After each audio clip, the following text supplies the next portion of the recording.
Bonjour à tous, j'espère que vous allez bien. Donc comme vous avez vu, vendredi à minuit, le mercato d'hiver a fermé ses portes. Du coup, même si je sais qu'il y a déjà beaucoup de youtubeurs qui en ont parlé, je voulais aussi vous donner mon avis sur ce mercato. Après, je vais pas forcément vous parler des plus gros transferts ou des plus chers, je vais juste vous donner un avis totalement subjectif sur les 5 transferts que je trouve le plus intéressants. Après, ça n'empêche pas que je parler d'un ou deux très gros transferts qui sont tout simplement incontournables. D'ailleurs, pour changer, je vais commencer par vous parler des 2 plus gros transferts de ma vidéo. Ensuite, je vais être un petit peu plus subjectif avec d'autres transferts. Du coup, c'est parti.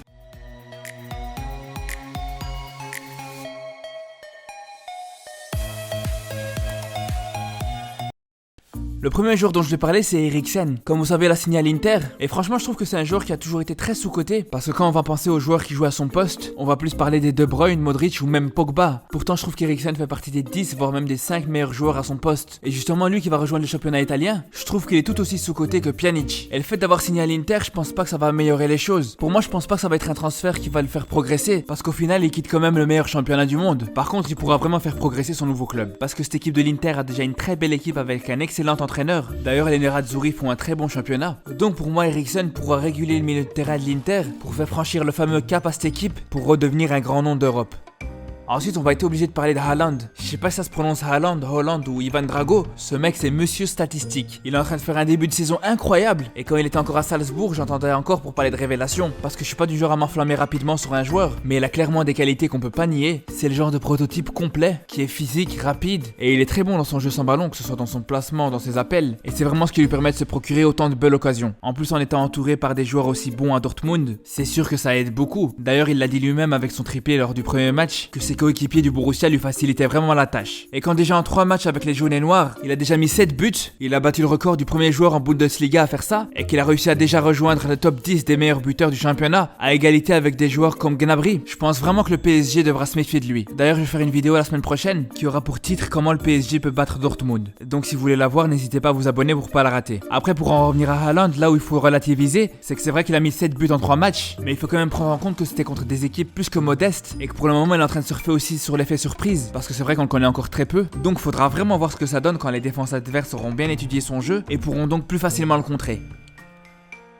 Ensuite, on sait que c'est pas le transfert du siècle. C'est sûr que Ben Arfa va pas finir dans le top 5 de la Liga, mais faut avouer que quand on a regardé nos fils d'actualité sur les réseaux sociaux et qu'on a appris que Ben Arfa a enfin trouvé un club et que c'est en plus dans le championnat espagnol, exactement là où on attendait et on espérait le voir depuis très longtemps. On peut pas dire que ça nous a laissé indifférents. Et même si avec ce joueur, on sait que comme d'habitude, on aura de grosses déceptions, mais on a aussi des chances de voir du spectacle. Et c'est pour ça qu'on aime bien ce joueur. Un moment, il va te régaler et puis juste après, il va t'énerver, que ce soit avec son attitude ou ses choix de carrière. Parce que dans son attitude, ce qui m'exaspère chez lui, c'est qu'il a très vite tendance à prendre tout pour acquis et à se prendre parfois plus bon que ce qu'il est vraiment. Et dans ses choix de carrière, il a pris énormément de mauvaises décisions. Pour commencer, un exemple récent, c'est la façon qu'il a quitté Rennes, mais il y a aussi le fait qu'il ait quitté Nice. Autant sur le coup, quand il a signé à Paris, c'est vrai qu'il sortait d'une saison extraordinaire, peut-être la meilleure de sa carrière, donc on se disait qu'il a peut-être des chances de s'imposer au PSG. Mais après quelques mois, on a très vite compris que ça allait pas être le cas, mais lui il a été le seul à pas comprendre, et au final il est resté 2 ans là-bas, alors qu'il aurait pu se relancer ailleurs. Mais bon, son pire choix de carrière pour moi, ça risque de surprendre, voire de choquer certains, mais pour moi c'est le fait qu'il ait choisi la France. Je dis pas que tous les binationaux doivent choisir leur pays d'origine, mais pour moi à partir du moment où t'es pas sûr à 100% d'être le meilleur à ton poste avec l'équipe de France, vaut mieux pas prendre de risques et jouer pour ton pays d'origine où tu seras titulaire indiscutable. Dites-vous qu'il y a certains binationaux avec l'équipe de France qui sont beaux être les meilleurs à leur poste et ils sont pas convoqués, si vous voyez ce que je veux dire. D'ailleurs, pour vous dire à quel point Ben Arfa a de la chance d'être d'origine tunisienne, rendez-vous compte qu'il y a même des Français qui font des fouilles archéologiques pour se trouver des origines pour pouvoir jouer pour un pays africain.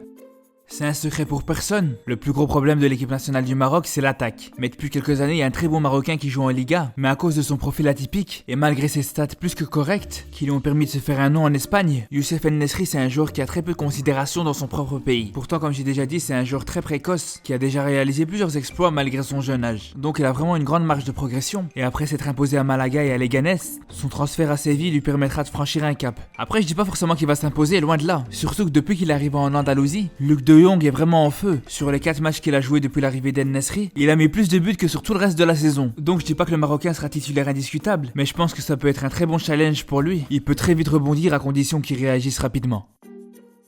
Enfin, pour terminer, je voulais parler du transfert de Ben Taleb à Newcastle. Pour moi, il a vraiment bien fait de revenir en Premier League, parce que ce championnat, c'est vraiment celui qui fait progresser les joueurs confirmés. Et c'est justement le cas de l'Algérien. Il a bien réussi à faire sa place à Schalke, et c'est vraiment très bien pour l'Algérie, parce que pour rappel, Ben Taleb, il a que 25 ans, et les Verts auront très vite besoin d'assurer la relève dans leur milieu de terrain. Après, il aura vraiment du fil à retordre avec cette équipe de Newcastle, parce qu'il faut savoir que les Magpies jouent en 5-4-1, avec donc 2 places dans le milieu axial, alors que leur effectif compte 5 à 6 joueurs qui peuvent prétendre à ce poste.